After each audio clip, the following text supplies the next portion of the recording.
Did you ever imagine that the killer the entire state had been hunting for decades would finally be caught thanks to Facebook and family DNA?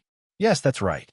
A notorious ghost, a serial killer that has haunted thousands of people, has finally been brought to light thanks to science.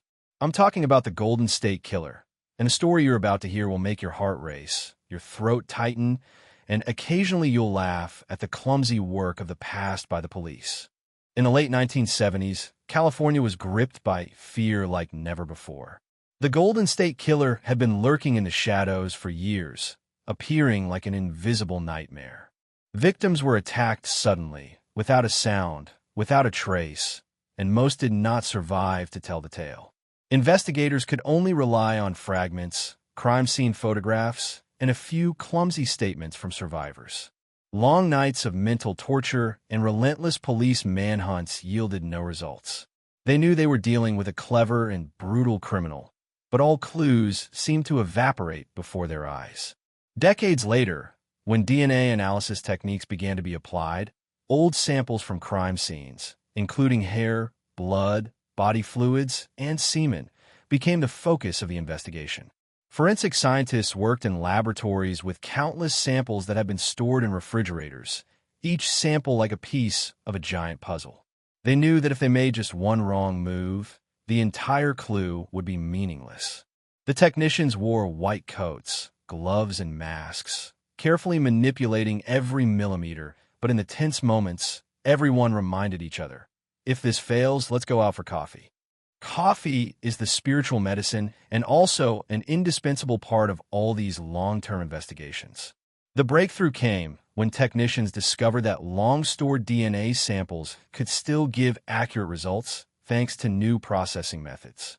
They extracted the DNA, amplified it, and compared it to DNA databases. These data, previously thought useless, now became the key to opening a door that investigators have been unable to open for more than 40 years. Each time a sample was compared, the atmosphere in the lab held its breath. When a match appeared, experts exchanged looks of surprise and disbelief. DNA from a 1976 Visalia attack matched a member of the family database. The name was revealed to be Joseph James DeAngelo, a former Auburn, California, police officer. He lived a quiet, unassuming life, and no one expected him. Investigators knew they were on the verge of a historic turning point. The infamous ghost has finally been revealed to science.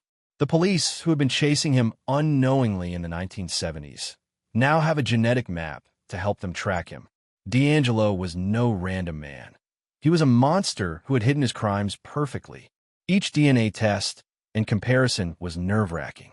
Samples that had been stored for decades were now analyzed using advanced technologies, from PCR to amplifying genes to comparing them with public genetic records.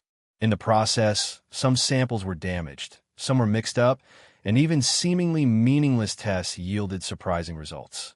Investigators were both thrilled and laughing when they discovered that sometimes the DNA was mixed with nail polish or dirt from old storage. These tense and funny situations became an indispensable part of the journey to find the culprit. When genetic clues as the evidence began to come together, a picture of DeAngelo emerged. He was a former cop who understood the workings of police and forensics, which helped him avoid many of the mistakes of the past. Each attack was carried out with a detailed strategy, selecting targets, monitoring their habits, infiltrating their homes without leaving a trace. He studied every detail, from when they went to sleep, how they put their keys, to their daily routines, as if he were playing a dark mind game. Survivors of his attacks described DeAngelo's presence as a ghost. He didn't talk much, didn't show any emotion, just appeared and committed the crime. Investigators had to carefully analyze every statement, every little clue. Some survivors gave information about how he controlled them, how he moved around the house, how he remained absolutely silent, and how he left without leaving a trace. These details, combined with DNA evidence, helped investigators build a precise profile of the criminal's behavior. During this process, forensic experts and investigators also realized that DeAngelo had extremely good behavioral control. He did not made no fundamental mistakes. Every move was carefully calculated. His status as a former police officer made DeAngelo even more of a perfect unknown. Investigators knew they were dealing not with a common killer, but with a strategic killer who could use his professional knowledge to cover his tracks. The stress of the investigation was not only forensic, but also psychological. Each time a DNA match was made, investigators had to verify and reassess the entire case file. They analyzed samples from more than 40 years ago, compared them to other cases, scoured the files, and built a logical system linking each of DeAngelo's actions. Step by step, they gradually tightened the siege, preparing for an arrest that no one could have predicted. In the final days before the arrest, the investigation team had to monitor DeAngelo's every move without him knowing. They studied daily routines, travel routes, social relationships, and even the little habits in personal life. This is a process that combines science and strategic intelligence. Every small detail can become an important clue to bring the killer to light. Finally, on April 24, 2018, DeAngelo was arrested at his home. The arrest was quiet, no commotion, no screaming. Investigators were well prepared, ensuring that he could not resist, could not escape.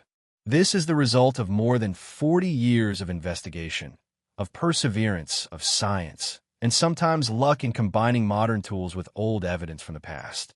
DeAngelo's arrest is not only a victory for the police, but also a testament to the power of forensic science. DNA not only helped identify the perpetrators, but also helped the community of victims find some solace after decades of living in fear. But the story does not end here. The beauty, the horror, and the next twist will be revealed in the following chapters, where DNA becomes an indispensable tool to bring justice. California in the late 1970s was haunted by the emergence of an unpredictable serial killer, and each time he appeared, the community was plunged into extreme fear. People living in quiet neighborhoods no longer dared to go out at night, no longer dared to open their windows, no longer dared to believe that they were safe in their own homes. The first attacks seemed to be just thefts, but quickly turned into inexplicable violence, each leaving serious consequences and haunting the victims for life. The criminal appeared unexpectedly, attacked couples, and disappeared without a trace. He left no fingerprints, no blood, nothing that the police could rely on to identify him. The survivors were left with only horrific memories, the cold eyes of the attacker, and a feeling of being controlled and unable to fight back. In many cases, the victims were too afraid to call the police immediately, knowing that the killer was too sophisticated to be caught with only sketchy information. Each scene was virtually intact, leaving only the victims to suffer, and each step of the criminal was so perfectly planned that the initial investigators were almost helpless. The attacks continued to spread throughout California, from Sacramento, Visalia to other suburbs, and each time he appeared, he left a mark that investigators had difficulty explaining. Many cases were complicated by strange details. Victims were tied up, threatened, but survived, sometimes unable to provide accurate information due to fear or psychological trauma. The killer seemed to understand human psychology, knowing how to control victims to both terrify and leave no trace. Investigators who analyzed the crime scenes noticed a sophisticated pattern. He always chose accessible houses, studied the habits of his victims, and attacked at times when he was least likely to be detected. This proved that he was not only a violent criminal, but also a strategist, someone who was capable of perfect planning and extremely clever execution of his crimes. For years, investigators tried to connect the cases, looking for any connection between the victims, but everything seemed to be disjointed. He did not leave any clues that could lead to his true identity. However, the uniformity in his methods of attack suggested that this was the same person, and survivors began to recognize his behavioral patterns. Some survivors described his cold eyes, his emotionless voice, the way he controlled their bodies and controlled every situation. These statements, though incomplete and vague, became valuable clues that helped investigators create a criminal profile. In the process, police began to see that he was not just attacking randomly, but seemed to have a specific target: young couples, living in suburban neighborhoods, often with little security. He chose his victims carefully, studied their schedules, and sometimes even followed them before he struck. Each case left a distinct psychological mark.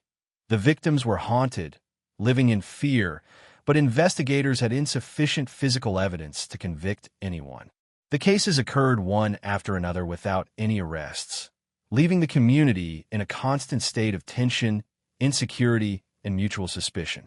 People no longer believed in the safety of their homes. They locked their doors more tightly, installed outdoor lights, and even slept closer together to increase their sense of security.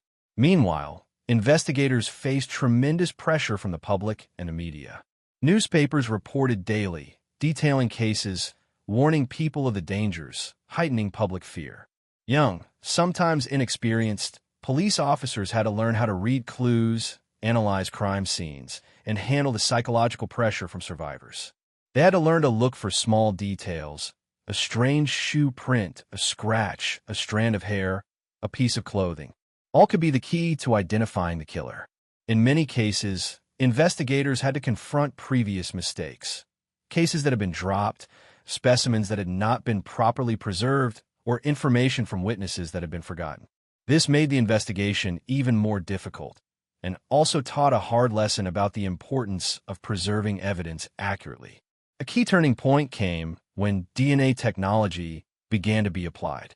Samples collected from old cases, even decades old, could finally be analyzed and produce new clues. For the first time, investigators were able to connect separate cases, identify the same perpetrator, and gradually build a picture of his behavior and habits. DNA does not only a forensic tool, but also a key to unlocking a treasure trove of historical data about the crime, from his first attacks to his later actions. The combination of behavioral information, victim testimony, and DNA analysis helped investigators see for the first time the true portrait of the Golden State Killer. They discovered that he was a very normal person in the eyes of the community, showing no suspicious signs, living almost invisible in society, but at the same time was a brutal serial killer. This information not only shocked the public, but also forced investigators to adjust their entire approach to the case. They realized that understanding the psychology and behavior of the perpetrator was as important as finding physical evidence. The victims continued to live in fear every night, unable to sleep, unable to believe that the darkness of California once allowed such a ruthless killer to exist without anyone noticing. Every young couple moving into the suburbs faced unprecedented fear. They changed their routines, locked their front doors earlier, were careful when leaving their homes, and sometimes paid attention to the slightest strange sound, like a footstep or an unusual knock. The Golden State Killer, with his ruthlessness and his ability to hide like a ghost, created a state of terror that no amount of warning could alleviate. Early investigators faced countless failures. They analyzed the crime scene, collected evidence, but not a fingerprint, not a shoe print, not a single detail small enough to identify the perpetrator. Some survivors tried to describe the perpetrator, but he often wore a mask, remained silent, and moved so quickly that their memories were hazy. His cold eyes, precise gestures, and perfect control of the situation were traits that victims still remembered, but no one could use those descriptions to catch him. Investigators had to start small. A stray hair, a piece of clothing shifted, a footprint in the damp soil. They realized that while DNA was not yet common, biological clues from old crime scenes would be key.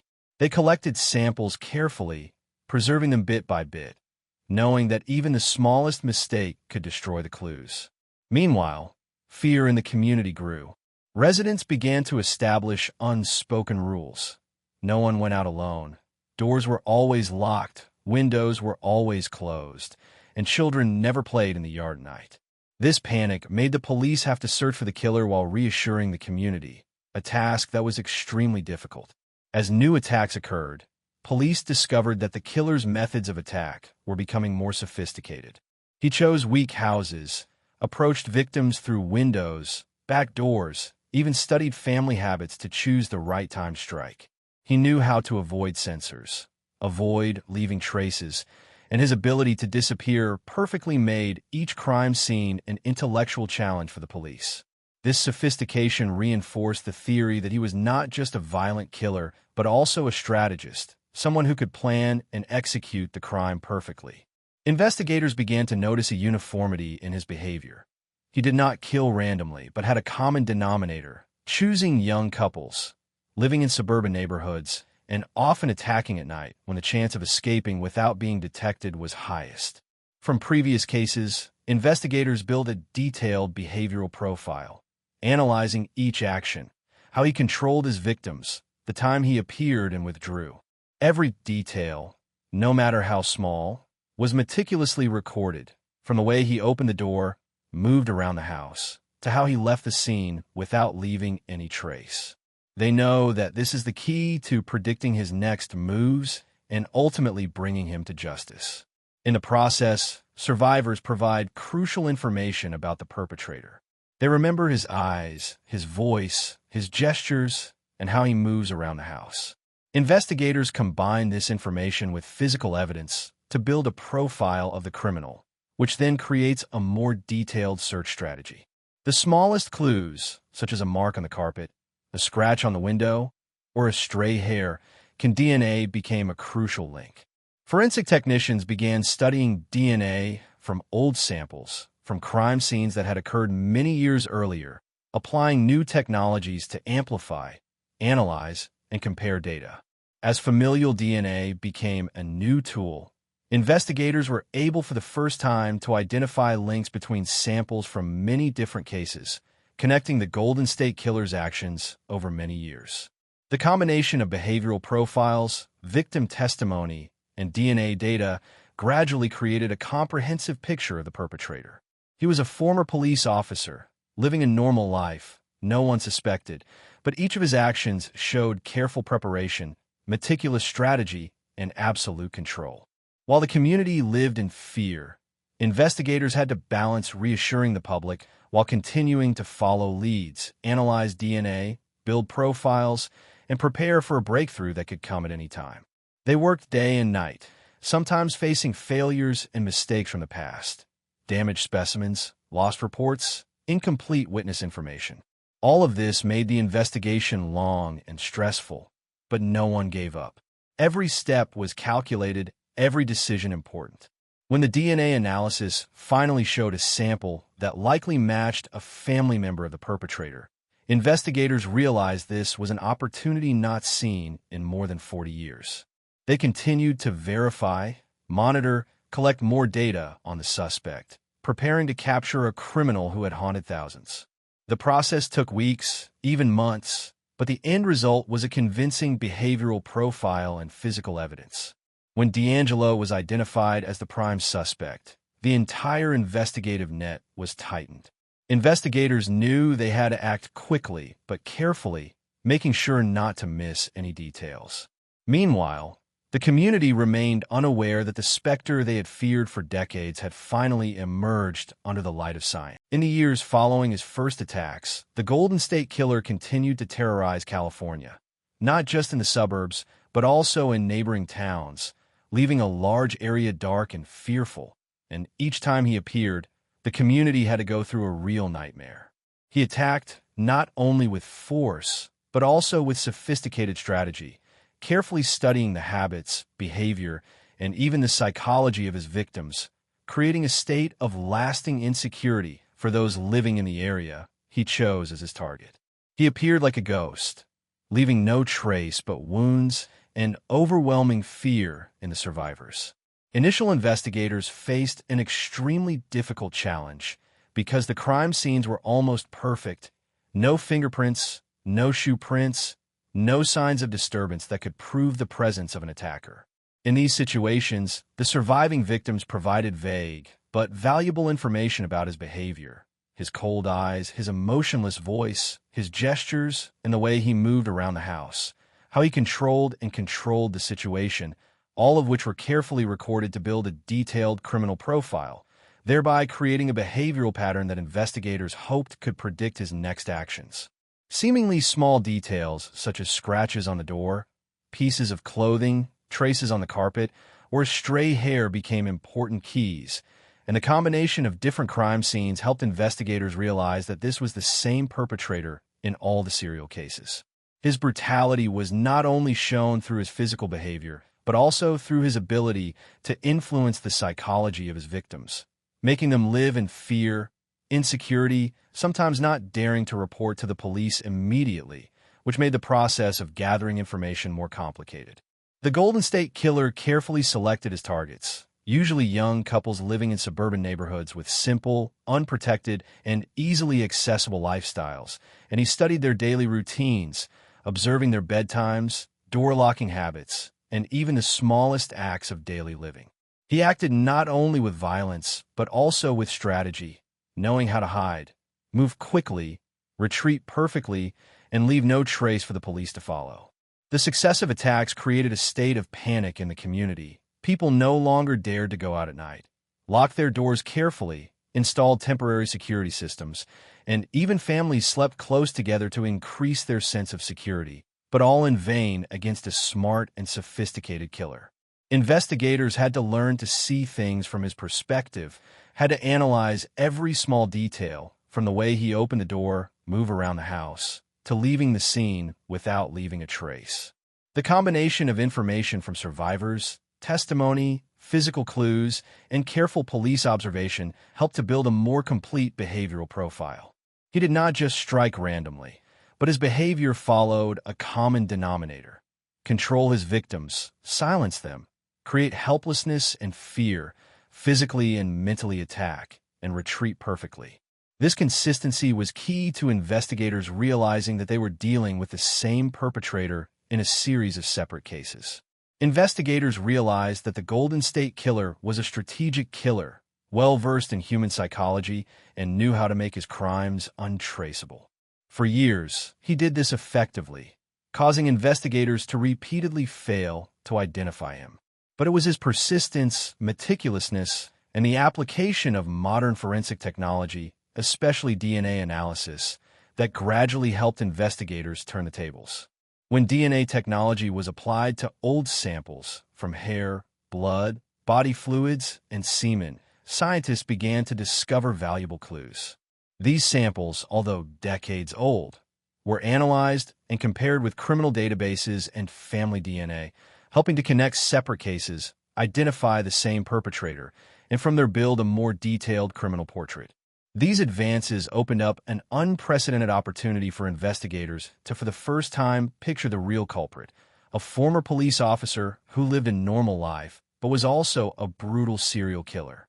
While investigators focused on analyzing the data, survivors struggled with the psychological effects of the attacks. They lived in panic, fear, many daring to tell their stories even to the police, and the haunting followed them for years. Each new attack causes panic and fear in the community and puts increasing pressure on investigators. Meanwhile, the investigative team must balance continuing to search for the killer, reassuring the community, and dealing with past mistakes, like damaged specimens, lost records, or inaccurate witness information. Step by step, investigators followed leads, compiled DNA data, testimonies, and behavioral records, gradually narrowing the circle around the perpetrator. The process took years, with hundreds of hours of analysis, research, and verification, but eventually, their tireless efforts led them to identify the suspect as Joseph James DeAngelo, a former police officer in Auburn, California, who lived quietly but was also the perpetrator of a series of horrific crimes spanning decades. DeAngelo's identification was not only a turning point in the investigation, but also a testament to the power of forensic science, behavioral analysis, and the relentless persistence of investigators. Victims and communities finally see hope, though haunting memories still. The 2000s marked a revolutionary period in criminal investigations in California, as DNA analysis technology began to prove its superiority in solving seemingly unsolvable cases. The Golden State Killer, a serial killer who had committed dozens of attacks and murders, once a ghost in the eyes of the community and the police, finally had to face the power of modern science. Decades of evidence collected from crime scenes, from hair, blood, semen, and other samples that investigators had carefully stored, now became valuable assets in identifying the culprit. DNA labs at the FBI and local forensic agencies became the center of all hope. Technicians in white coats meticulously manipulated each sample, from DNA extraction, PCR amplification, genetic analysis, data comparison with criminal databases, and family DNA databases. Each step was nerve-wracking, with even the slightest mistake potentially ruining the entire process. The samples had been stored for decades, some in poor condition, some even damaged, but new technology allowed data to be extracted from even near-useless sources, and for the first time, investigators began to see light at the end of the tunnel. When carefully analyzed, the DNA data revealed a startling truth. Samples from a 1976 Visalia crime scene, Sacramento, and other cases appear to have come from the same person.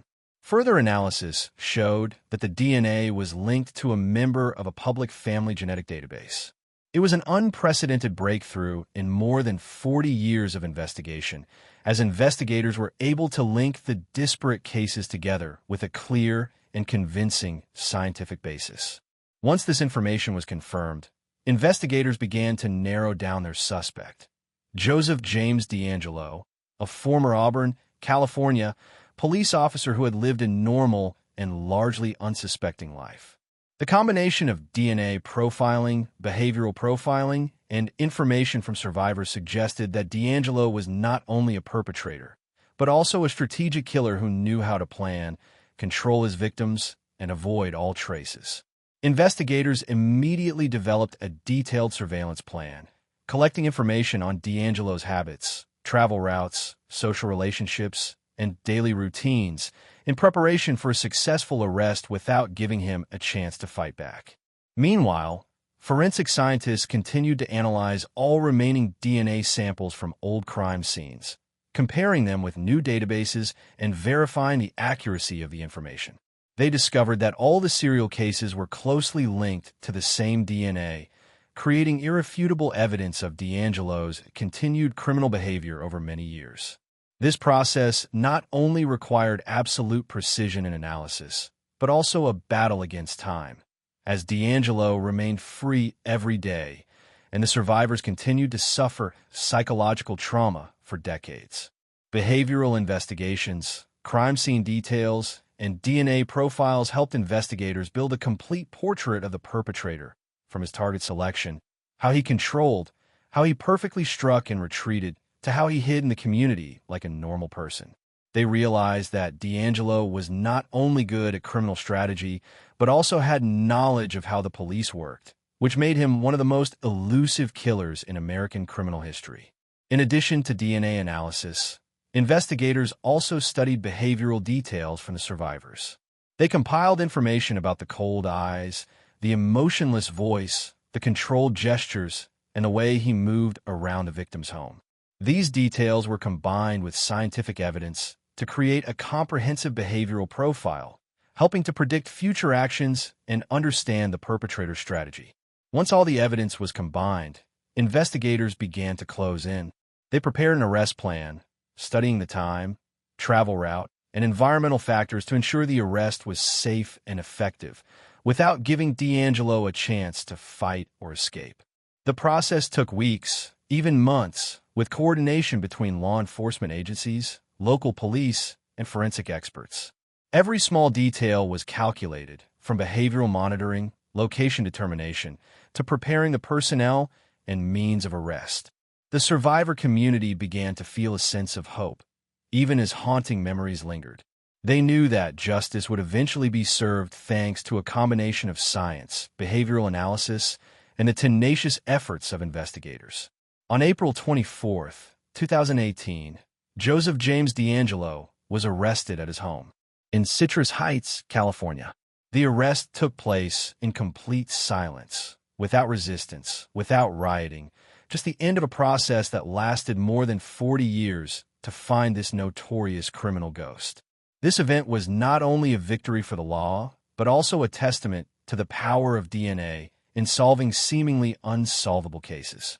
Justice was served, the community of victims could finally see hope, but the memories and hauntings of the horrific attacks still existed in their minds. The story of DeAngelo, the Golden State Killer, and DNA opened a new chapter for the law. The combination of modern science, behavioral analysis, and the tireless efforts of people could overcome criminals who seemed impossible to catch. At the same time, this case also became an important lesson in evidence preservation, the development of forensic technology, and awareness of sophisticated crime in society. It proves that no matter how good the perpetrator is, how to hide and control the situation, science and perseverance can still turn the situation around, bringing justice to the victims and their families. After decades of fear and uncertainty, the California community finally saw a sign of possible closure when investigators followed DNA clues to identify the Golden State Killer as Joseph James DeAngelo, a former Auburn, California, police officer who no one thought could be behind a series of horrific crimes. Investigators spent years piecing together the separate cases, analyzing crime scenes, victims, specimens, and the killer's behavior, building a detailed profile in preparation for a decisive move. When the DNA samples were confirmed, investigators knew they had a unique opportunity to capture a killer who had been hiding in the shadows for more than 40 years. DeAngelo was carefully monitored, with law enforcement and forensic experts coordinating to ensure that every step was controlled and he could not fight or escape. Investigators tracked daily routines, travel routes, social interactions, personal behavior, and even small details that normally go unnoticed, all of which could be key to making an arrest. Meanwhile, the community of survivors continues to suffer from the haunting memories of the past, the darkness, the strange noises, the cold gaze of the perpetrator they experienced. The fear, although lessened by the knowledge that the killer has finally been identified, remains present in their minds, and many struggle to reintegrate into normal life. Investigators also face enormous pressure from the public, the media, and the victims themselves. The press constantly follows every step of the case, detailing the investigation process, adding to the pressure on the investigation team, and making confidentiality more important than ever. Any small mistake could have jeopardized the arrest and cost the lives of the survivors. In preparing for the arrest, investigators had to process hundreds of files, analyze dozens of samples, compare DNA from different cases, cross-reference victim statements, analyze DeAngelo's behavior, and simultaneously build hypothetical scenarios to ensure there were no loopholes. It was all done meticulously and seamlessly, like a sophisticated military operation, because they knew that DeAngelo was not just an ordinary killer, but a strategist who had managed to stay hidden and escape suspicion for years. Finally, on April 24, 2018, DeAngelo was arrested at his home in Citrus Heights, California. The arrest was completely silent, no screaming, no resistance, which was a true reflection of how he had remained hidden for over 40 years. The police were well prepared, ensuring that every step was controlled and that no mistakes were made. DeAngelo's arrest was a triumph not only of the law, but also of forensic science, a combination of DNA analysis, behavioral profiling, and the tenacious efforts of investigators over decades. The community of survivors can finally breathe a sigh of relief, knowing that the perpetrator will be held accountable. However, the trial and the process of extracting information from victims show that the psychological effects of the Golden State Killer still linger. The survivors, despite being protected, still face hauntings, flashbacks, and fears that are not easily forgotten. They must learn to live with the past, seek support from the community, from psychologists, and from their own families.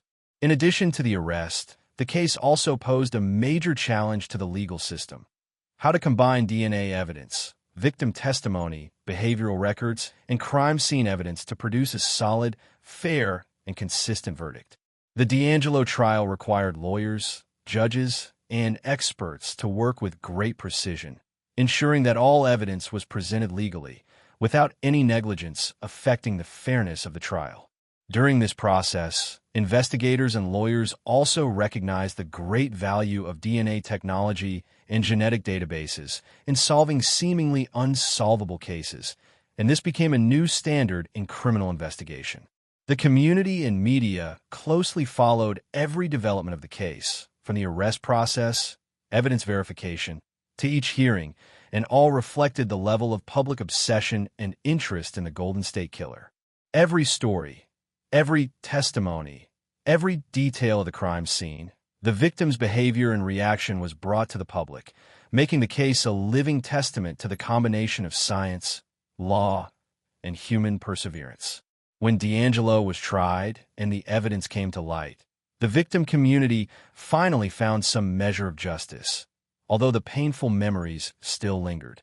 They began to share their stories themselves, reminding that no one should be left alone in the darkness of fear. Investigators and lawyers also recognize that listening to victims is important, as their information and feelings provide important details to reconstruct the perpetrator's behavior, strengthen evidence, and build a complete criminal profile. The combination of DNA, testimony, and behavior creates a complete picture of the Golden State Killer, from the initial attacks, the elaborate crime scenes, DeAngelo's sophisticated behavior, to the psychological effects he left on his victims. When it all comes together, investigators and the community realize that the story is not really over, as the exploitation of information from survivors opens up new details, helping to better understand the perpetrator's behavior and his far-reaching impact on the community.